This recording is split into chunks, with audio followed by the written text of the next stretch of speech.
Hello friends, welcome to Hudson County TV. I'm Fernando Uribe coming to you from Secaucus, New Jersey at the district office for 32nd District Assemblyman Vincent Prieto. Speaking today with the Assemblyman, he elaborated on a variety of issues impacting the political climate in Hudson County.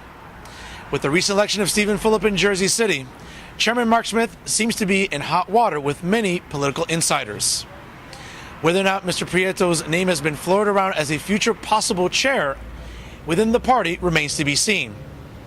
He cleared the air about the speculation and also discussed other issues not just affecting the 32nd District, but throughout the state of New Jersey. As you can see, he wasn't shy about expressing an opinion or providing clarity for his constituents. Mr. Assemblyman, let's get right down to it. A couple of things. As we know, the political landscape in Hudson County has changed dramatically with Stephen Fulop winning in Jersey City, the mayoral seat. There are some sources that have notified me, I don't know if you care to corroborate anything about it, but there seems to be a lot of unrest and uneasiness with current Hudson County Democratic Organization Chair Mark Smith. It's another municipal election being lost where the county party endorsed a candidate, Jerry Healy. He did not win. Some sources have notified me that there are cries to have Mr. Smith replaced and have you inserted as chair of the Hudson County Democrat Organization. Can you tell us anything about these rumors, and can you speculate a little bit? Well, these are rumors that are out there, and obviously nothing will take place until after the primary. Right now, I'm really focused on the primary because we are being challenged in the 32nd District. So that's something that will be worked out after the primary because every committee person is on the ballot also, and those are the people that are going to be making that decision and voting on it. So, I'm flattered that my name has been floated around.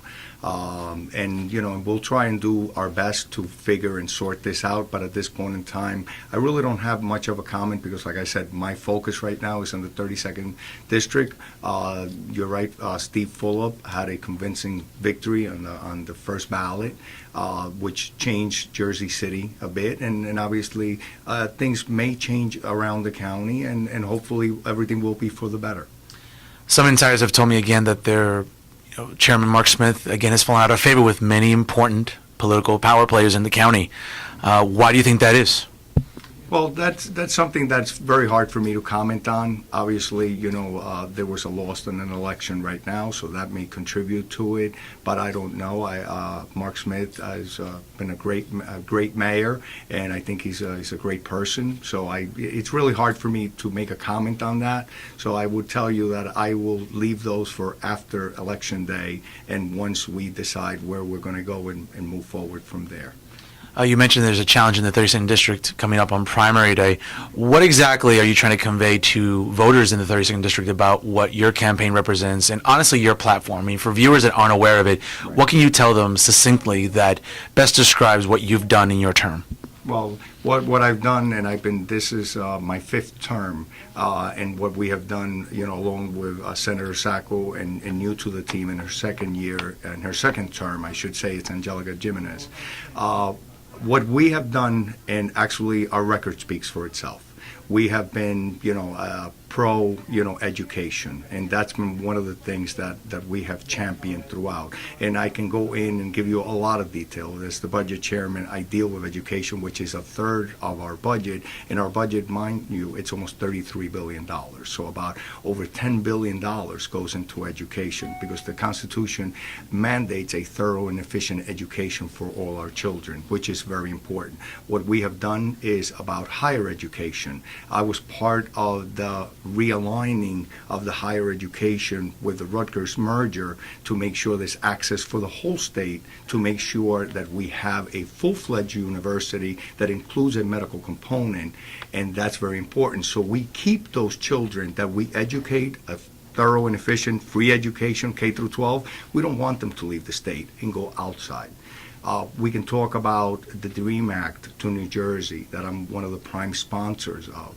That actually, a lot of people don't understand it, that they think that this is giving for people that may not be documented, that have gone from K to 12, that we've already invested hundreds of thousands of dollars in these students, and they're good students, they're here, and the only difference is, when we talk about the DREAM Act, is that they'll get to pay in-state tuition not because right now they be charged out-of-state tuition, which is higher, and it's not fair to them. So that's one of the things that I'm a proud sponsor of, and we've been trying to help everybody. The middle class has been suffering for the last few years. As you probably know, the stock market right now is doing very well. But when you look at the middle class, nobody has had a raise for about 7 years. It's very tough. So you have that 1%. There's a very big disconnect from Wall Street to Main Street. We need to be mindful of that. The middle class has been suffering. This state is the highest in the nation in property taxes. It's about $7,800, the average tax bill in the state of New Jersey.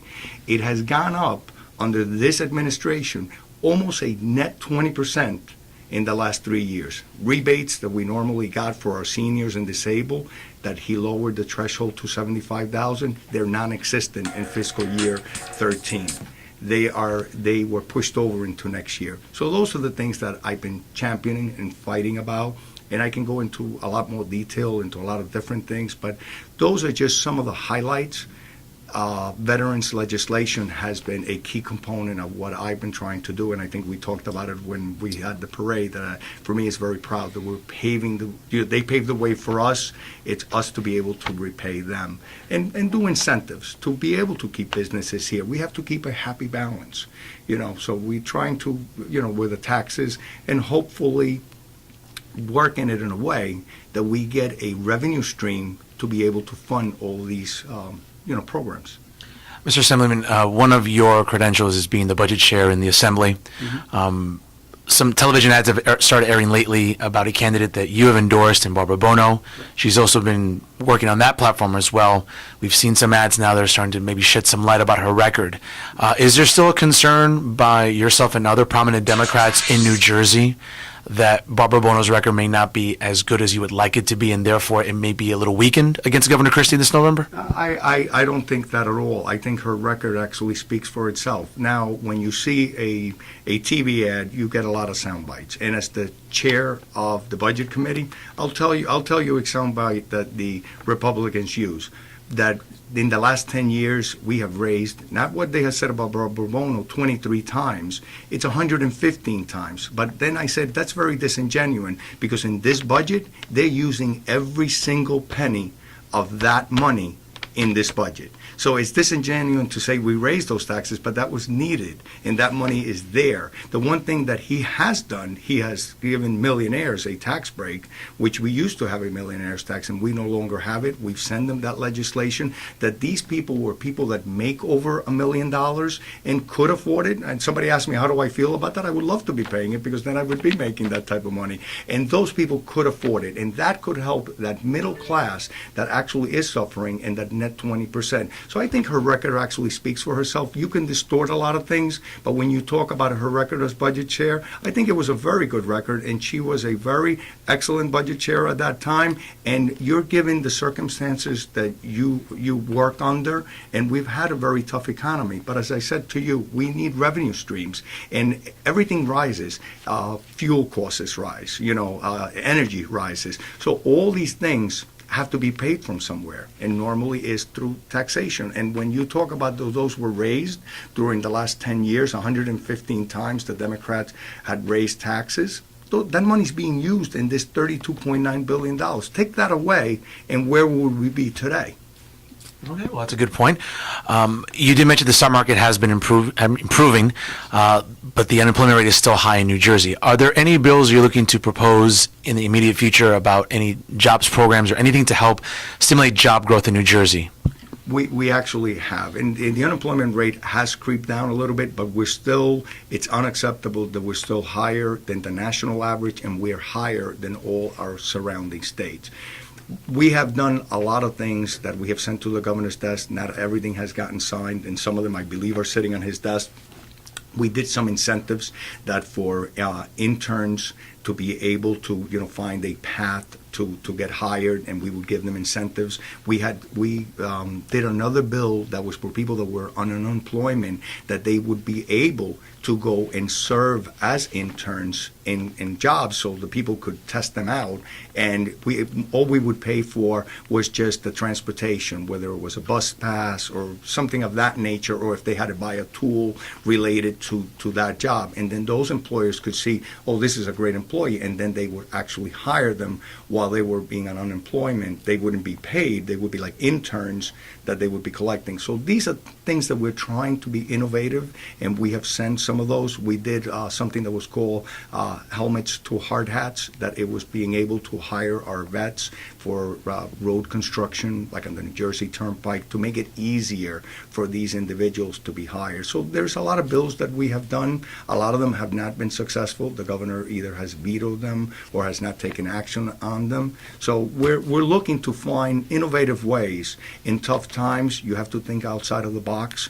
And you know what? It is unacceptable that our unemployment rate is still higher than the rest of the nation and our surrounding states. So we have to do a better job, and I mean all of us, bipartisans, Democrats and Republicans. Mr. Assemblyman, we appreciate your time. One last question. I want to just put you on the spot again, just to provide some clarity. If Chairman Smith is asked to step down by party insiders, would you be willing to take that position after the primaries? Well, it's something that I would entertain. I would never say no to anything. I always, have looked at things that way. You always try to see what's the best for the party. I always think of myself as somebody that can be a consensus builder, but it would be something that I would have to look at. I would have to discuss it at home too, to see what time constraints that'll put on my sort of free time, which I don't have much of. But it's something that I guess I would consider. But like I said, at this point in time, it's not really in my plate at this point in time until after the election. Then that's when we could talk about those issues. Okay, well, that's a very carefully crafted answer. I appreciate a few minutes of your time, Mr. Assemblyman. And again, thank you for speaking with Hudson County TV. Thank you for having me. All right. Thank you so much for watching. For more programming, please go to HudsonCountyTV.com. Don't forget to follow us on Facebook and Twitter. And as always, stay classy, everyone.